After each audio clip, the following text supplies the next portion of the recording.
Reciban todos ustedes un muy buen día. Vamos a trabajar entonces en esta ocasión un tema relacionado con investigación de mercado, muy específicamente en lo concerniente a muestreo. Dentro del proceso de investigación de mercado, lo primero que tenemos que entender es que lo que se busca en ella es poder encontrar información que sea relevante para la organización o en este caso para el diseño de empresa que ustedes están realizando. Para ese caso entonces ustedes van a tener que realizar o diseñar más bien una herramienta de investigación, para este caso la encuesta, y seguir unos pasos dentro del proceso de investigación que son vitales precisamente y que favorecen las determinaciones futuras o inmediatas que ustedes vayan a tomar con relación a su propuesta de negocio. Dentro del proceso de investigación de mercados, entonces tendríamos que seguir 5 pasos básicos. El primero sería la formulación del problema, que es la identificación de la necesidad que se tiene, que para este caso, en el caso de ustedes, está relacionado básicamente con el reconocimiento del mercado, la identificación de las necesidades de los consumidores, las tendencias de consumo. Realmente estamos realizando a través o vamos a realizar a través de un mismo formato una investigación con varios matices, pese a que en algunos casos un solo punto puede significar un proceso de investigación independiente.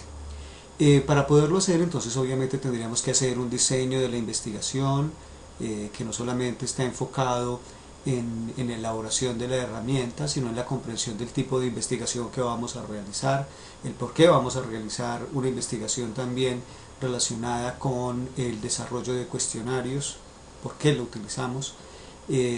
Posteriormente, dentro del proceso como tal, que es parte del siguiente taller, estaría la obtención y depuración de la información, que como digo entonces será explicado en el taller siguiente, en análisis e interpretación igualmente, y el informe y conclusiones también. O sea que por ahora nos vamos con formulación del problema y diseño de la investigación. Dentro de la formulación del problema, entonces lo primero que debemos hacer es comprender muy bien quién necesita la información. Para este caso obviamente son ustedes en su plan de negocio. ¿Y por qué la están haciendo? ¿Por qué es necesario realizar esa investigación? Para que ustedes van a realizar un cuestionario, van a diseñar un cuestionario soportados en otros que nosotros les vamos a mostrar, para poder realizar precisamente un proceso de investigación. ¿Cuál es el objetivo de la obtención de la información? ¿Qué buscan a través de ello? ¿Cuál es la realidad que rodea a ese problema que está relacionado con la identificación de las características de los clientes y las tendencias de consumo? Obviamente por ello entonces se haría necesario listar la información que es necesaria precisamente para la elaboración de los cuestionarios, de modo que logren identificar claramente la información que necesitan. Y para ello obviamente ustedes van a realizar, e incluso ya realizaron desde la segmentación, una hipótesis de partida donde están identificando tipologías de clientes según ubicación, según cantidad, según condiciones demográficas, geográficas, psicográficas, conductuales. O sea, ya han hecho en cierto sentido una parte de esa hipótesis, y sobre esa hipótesis igualmente ustedes van a lanzar el cuestionario para poder precisamente investigar y determinar si el tipo de consumidores o el grupo de consumidores donde ustedes piensan ir y realizar el proceso de aplicación del cuestionario cumplen o no con los criterios de selección que ustedes están planteando desde la segmentación. Recuerden que todo es un proceso unitario, que desde la segmentación como tal ustedes ya están fundamentando el proceso de investigación, están planteando incluso parte del problema, y lo que vamos a hacer precisamente dentro de este, al menos en este taller, en esta sesión, es identificar ya de una manera clara el muestreo, o sea, qué cantidad de encuestas debo realizar, teniendo en cuenta obviamente algunos puntos esenciales. Cuando hablamos del diseño de la investigación, estamos hablando entonces de que debemos en primer lugar de decidir las fuentes de información, y para ello entonces tenemos que recordar que las fuentes de información pueden ser primarias o secundarias. Para este caso estamos presentando las secundarias porque cuando nosotros vamos a realizar una investigación, lo primero que tenemos que asegurarnos es que no hayan investigaciones ya tan sustentadas que sea innecesario realizar la misma investigación primaria con fuentes primarias. Cuando hablamos entonces de fuentes secundarias estaríamos hablando de fuentes internas y externas. Las internas son todos aquellos informes que uno como empresa posee con relación a ventas, a estados financieros. Cuando digo estados financieros me estoy refiriendo, por ejemplo, al balance general, donde estoy identificando qué tanto tengo, qué tanto debo, qué tanto realmente es mío, cómo funcionó el proceso de producción, cuánto me costó el producto, cuánto me costó los empleados, qué gastos incurrí, si son gastos de administración, si son gastos de venta. Bueno, y hay otra serie de informes que se generan desde el punto de vista financiero que sirven de base para identificar las tendencias precisamente de consumo de un mercado bajo unas condiciones específicas. También hay dentro de las fuentes secundarias fuentes externas, que son precisamente a las que los invité que fueran en el caso de la segmentación y que están relacionados con publicaciones, datos estadísticos sectoriales o regionales e informes especiales, y que tienen que ver precisamente con toda aquella información que arrojan entes especiales, que son especializados en una determinada área y que arrojan anualmente o semestralmente o en otros tiempos información base sobre el mercado que uno va a abordar. Es muy bueno que ojalá lo hayan hecho, porque es vital precisamente para poder haber realizado una buena segmentación. Recuerden que la segmentación tuvo en cuenta precisamente en la identificación de la zona geográfica también las condiciones del mercado, y que ustedes dentro de la segmentación, para poder definir la cantidad de población en el ámbito geográfico, ustedes debieron haber también trabajado la parte demográfica y debieron haber observado cuáles eran las limitantes o los criterios de inclusión o de exclusión con relación a personas, con relación a sexo, con relación a edad, con relación a creencias, con relación a tendencias de consumo, con relación a problemas de salud. O sea, hay una serie de criterios y de componentes dentro de la vida de las personas o de los grupos sociales o de todo aquello que ustedes vayan a abordar, porque recuerden que no necesariamente el consumidor final puede ser una persona, puede ser un animal, por ejemplo. Entonces es bueno tenerlo en cuenta.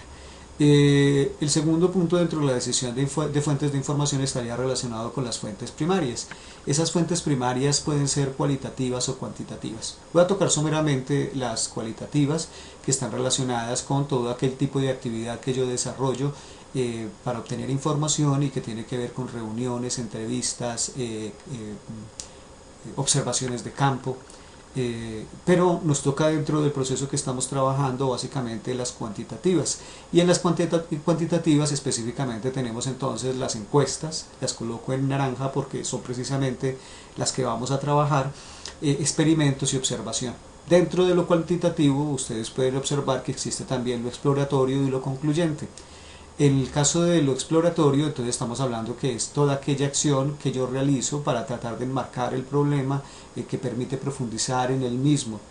Mientras que la concluyente, que puede ser descriptiva o casual, me voy a quedar con la descriptiva, es aquella que permite de una manera clara determinar tendencias de manera puntual y con cifras, ¿no? Entonces, cuando yo digo, por ejemplo, el 30% de la población estaría interesada en, estoy hablando de una fuente primaria de orden cuantitativo concluyente, que permite precisamente identificar cantidades, proporciones relacionadas con tendencias y que me permiten tomar decisiones. Eso es lo más importante precisamente de lo cuantitativo, que permite tomar decisiones, y de una manera mucho más específica también el concluyente, ¿no?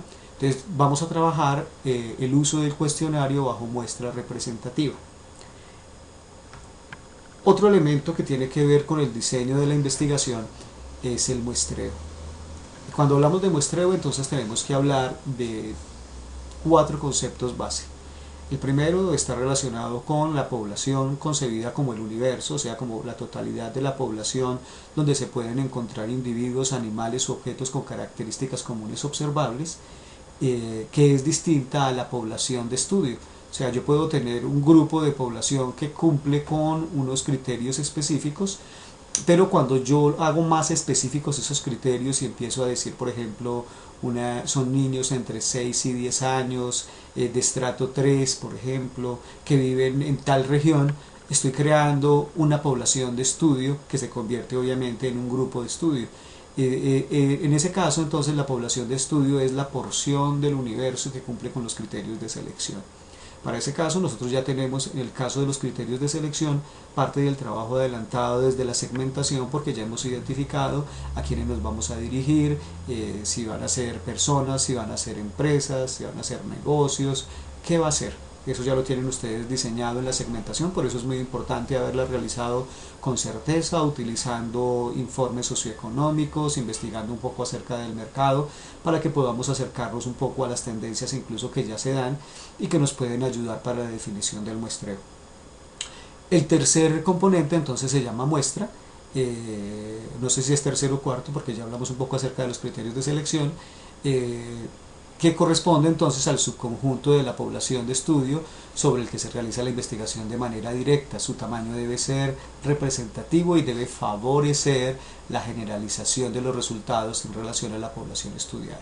Entonces es muy importante tener en cuenta que existe la población, que es el universo en sí, la población de estudio, que son aquellos que cumplen con los criterios de selección, que guardan un poco de relación con las variables de la segmentación, y la muestra, que entonces es ya directamente la que se obtiene a través de las fórmulas de la fórmula que vamos a observar, y que les va a permitir entonces alcanzar la determinación del grupo de estudio, para identificarlo, cuál es su cantidad, y para que ustedes puedan precisamente entrar directamente al diseño de los cuestionarios y puedan desarrollar su proceso de investigación.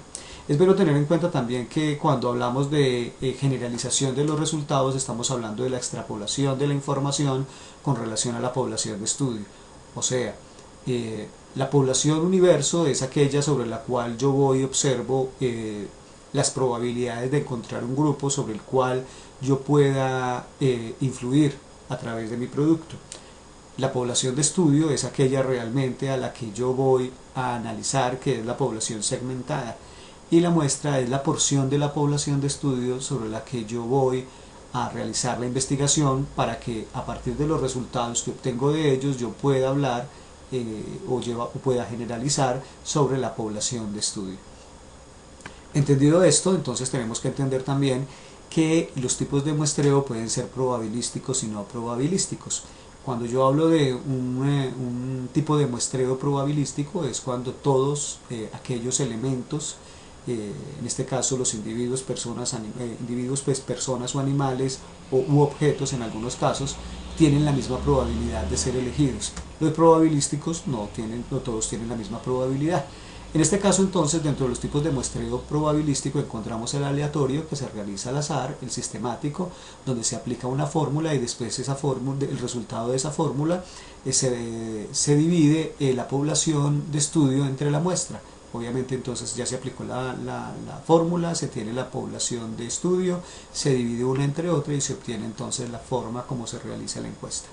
Está el estratificado, que son los subgrupos que conforman el grupo de estudios, cuando yo empiezo precisamente a clasificar por edad, por sexo, etcétera, y entonces realizo un proceso de investigación obviamente mucho más específico. Y está el por conglomerado, que es cuando una población es muy grande y yo necesito entonces entrar a subclasificarla para poder precisamente hacer la aplicación. Hago la aplicación por grupos, pero combino, entonces agarro diferentes grupos y de los diferentes grupos selecciono elementos para la investigación y realizo precisamente esa investigación. Puede hacerse por ejemplo con una combinación entre lo que es el conglomerado, que es la identificación de los subgrupos, y el aleatorio, que es donde yo entro precisamente al azar a identificar a quienes voy a investigar. En el caso del no probabilístico, yo puedo trabajar, por ejemplo, la conveniencia, que es cuando yo como investigador determino bajo mi libre albedrío, bajo mi libre decisión, a quienes voy a investigar. O el incidental, que se establece de acuerdo a cómo lleguen precisamente las personas a las que yo voy a investigar. O sea, hago una convocatoria, a la convocatoria van llegando las personas y en el orden en el que vayan llegando yo simplemente las voy atendiendo o voy realizando el proceso como tal. El último es aquel en el cual precisamente las personas llegan de manera voluntaria y llegan pues a destiempo, en momentos distintos, y yo simplemente pues alcanzo a hacer aquello sobre las personas que quisiera. Una vez tengo más o menos una idea de eso, entonces también tenemos que hablar de las posibilidades de fórmulas. Pueden haber fórmulas para variable cualitativa o para variable cuantitativa. Nosotros vamos a trabajar con la variable cuantitativa. La variable cualitativa está referida precisamente a texto, o sea, cuando estamos hablando de sexo, edad y lo demás, y la variable cuantitativa cuando buscamos estimar una media de información. Dependiendo de si se conoce la población o no, se aplican fórmulas diferentes. De ahí deducimos que existen poblaciones finitas o infinitas. Entonces podríamos decir que existen poblaciones finitas cuando yo tengo una información clara, una circunscripción en espacio, tiempo, lugar, condiciones específicas que me permiten identificar a la población, y yo puedo decir entonces dentro de tal región existen tantas personas que tienen tantas características o tales características, y las logro ubicar y concebir, mientras que hay otros casos en los que es bastante complejo por los mismos tamaños de población y entonces es bastante difícil identificar. Para este caso nosotros vamos a utilizar la fórmula cuantitativa cuando se conoce la población. En este caso, como ustedes pueden observar, tenemos entonces la fórmula n, número de muestra, que está concebida por n mayúscula, que en este caso es la población de estudio, que ya la tenemos desde los datos de la segmentación. Ubíquense por favor en variable geográfica, y en variable geográfica la tipificación del cliente, si son familias por ejemplo, cuántas familias hay dentro de la región, entonces ahí tendríamos la población de estudio. Está ZA elevado al cuadrado, que es el coeficiente de seguridad. Vamos a utilizar un 95%, que es equivalente al 1,96 elevado al cuadrado. En este caso el coeficiente de seguridad es algo que ya está determinado desde la estadística y que por tendencia a nivel de mercado suele ser utilizado, porque todos queremos obviamente obtener un nivel de calidad dentro de la encuesta, o de seguridad más bien, y por eso se utiliza precisamente ese coeficiente. Tenemos la probabilidad de ocurrencia, que es por P en la parte de la fórmula. Esa probabilidad de ocurrencia va relacionado con un reconocimiento previo que nosotros hacemos del mercado, que normalmente va a estar ligado a sondeos que realizamos sobre el mercado. Por ejemplo, si yo estoy realizando una investigación, necesito identificar daños dentro de un producto, por ejemplo, lo mejor que yo puedo hacer es primero realizar un piloto sobre un número no inferior a 30 unidades de ese producto, verificar por ejemplo qué daños se presentan, qué productos o qué cantidad de productos tienen daño, y con base en eso entonces yo identifico un porcentaje por tendencia, ¿no? Cuando hablamos de la probabilidad de ocurrencia estamos hablando de eso. Si en una pequeña proporción se da una cantidad de daño, yo cómo puedo llevar eso entonces a la cantidad del muestreo que voy a aplicar, o cuál sería la tendencia frente al muestreo. Normalmente se utiliza entre 0,05, que es una mínima proporción de probabilidad de que ocurra. O sea, por ejemplo, si yo voy a identificar los posibles consumidores de X producto en un mercado que es grande, puede ocurrir que solamente un 5% de esa población lo consuma normalmente, de acuerdo a las investigaciones que hice en los informes socioeconómicos, en las investigaciones del mercado sobre el producto y lo demás, y eso daría entonces una tendencia. Cuando no se tiene ese tipo de investigación, el dato de probabilidad de ocurrencia suele estar en 0,5, pero nosotros vamos a utilizar apenas 0,05, porque en la medida en que lo colocamos en un valor superior, la tendencia en el número de encuestas que tenemos que realizar es superior. Entonces es bastante complejo, precisamente porque muchas de las personas que están realizando el seguimiento a estos videos son estudiantes de colegio, que trabajan en jornadas un poco amplias, y entonces no podemos decirles hagan 1000 encuestas, ¿no? Lo máximo sería por ahí 200 encuestas dentro del proceso de investigación para que lo puedan realizar. Contrario a la probabilidad de ocurrencia está Q, que es la probabilidad de no ocurrencia, o sea, qué parte de esa población, por ejemplo, no consumiría el producto o no realizaría determinada acción. Entonces, para este caso, por ejemplo, estamos diciendo que vamos a utilizar un 95%, que sería el 0,95. Si ustedes suman P y Q, se van a dar cuenta de que en la sumatoria el resultado es 1, siempre debe ser 1. Ustedes pueden jugar un poco con las probabilidades de ocurrencia y de no ocurrencia, aumentando el valor de P y disminuyendo el valor de Q, pero en todos los casos la sumatoria debe dar 1. Al final tendríamos entonces el caso de precisión, que es una medida que ustedes determinan, normalmente está dada en el 0,03 o el 3%, en la medida en que lo vayan aumentando en el nivel de precisión también se va obteniendo un mayor número de encuestas. Ustedes lo definen Lo importante es que para el caso de P y Q manejen los datos que les estamos dando, de modo que ustedes no se vayan a exceder o a exigir demasiado o más allá de sus probabilidades económicas en lo que tiene que ver con impresión de encuestas y lo demás, para que puedan realizar entonces la aplicación de la encuesta. Una vez tenemos claro el procedimiento anterior, que al menos ha sido como un paseíto muy corto sobre lo que significa realizar precisamente la fórmula de muestreo cuando se tiene la población, entonces vamos a realizar el ejercicio que va directamente dentro de la guía o dentro del taller, más bien. Entonces tenemos un dato de familias, queremos investigar el nivel de consumo de pañales y observamos precisamente que tenemos entonces la fórmula. Si observan la fórmula pueden ver precisamente que tenemos entonces 15.000 por 1,96, 0,05 y 0,95.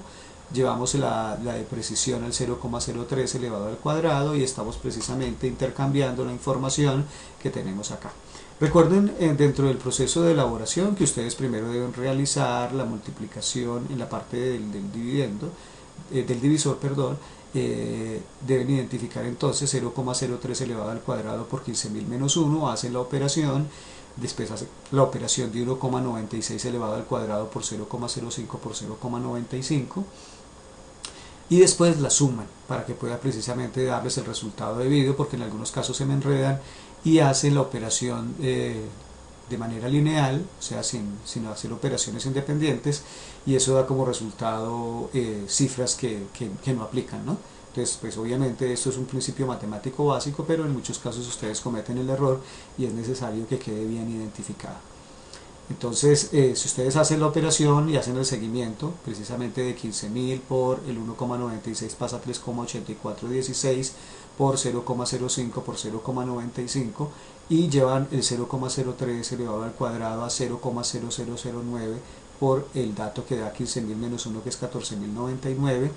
Primero hacen ese resultado, después suman, multiplican 3,8416 por 0,005 por 0,95 y después los dos resultados los suman. Se van a dar cuenta que realizada la operación entre dividendo y divisor les da 200 encuestas. En caso de que les dé 200,96 encuestas, entonces ya saben que son 201, y por encima de 5 se aproxima y por debajo de 5 se disminuye a la cantidad inferior o se mantiene la cantidad que le haya dado. Entonces ya tenemos ahí una idea, ¿no? Recuerden que los elementos de la muestra para este caso son personas o animales o cosas o familias o empresas, ustedes las deben identificar. Este resultado que les dé la fórmula es el equivalente del número de encuestas que ustedes deben imprimir o que deben copiar para poder realizar la encuesta una vez tengamos elaborado el cuestionario. Acá tenemos la serigrafía de algunos videos en los que me apoyé para poder brindar la orientación. Los invito de una manera muy especial a que trabajen, a que si tienen dudas pues me estén preguntando, de modo que pueda responder con todas sus expectativas. Un cordial saludo, como les decía al principio, muy buenos días, muy buenas tardes, muy buenas noches para todos y nos estamos hablando.